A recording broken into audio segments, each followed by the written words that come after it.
Hey everybody, welcome to Traveling on the Spectrum. Hold on a minute. Just kidding.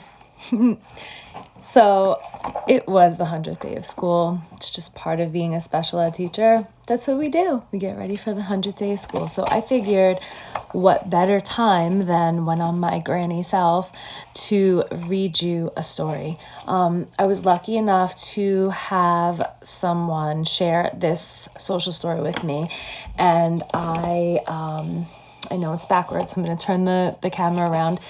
And I know in the beginning, in the old videos that I had, I talked about social stories, and I even put a link to a YouTube video.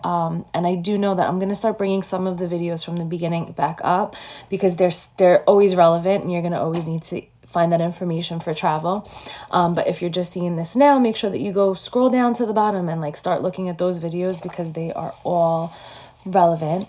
But this is an example of a social story, and I'm going to read it, and it's probably going to be 2 or 3 parts because this is a pretty extensive version of it, of a trip that was going to Disney.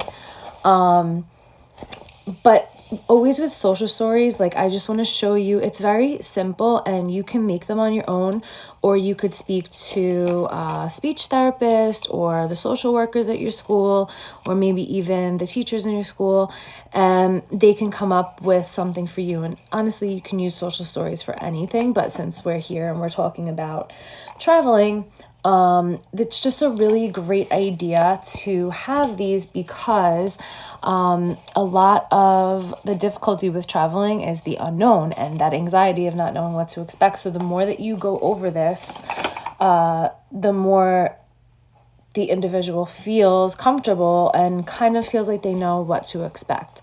You also always can go onto YouTube and look up something.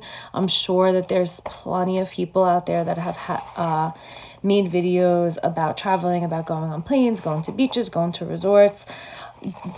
We're so lucky that we live in a time where there's so much technology that you could probably Google anything and it will come up. But I just really wanted to take the time and show you this because I love that it was shared with me, and I want you to see that it doesn't have to be so complicated, and also you could make a very long version. You could read it over time, you could read it in one sitting, or you could make a short version. So in the next probably 2 videos, I will be reading this to you. Okay?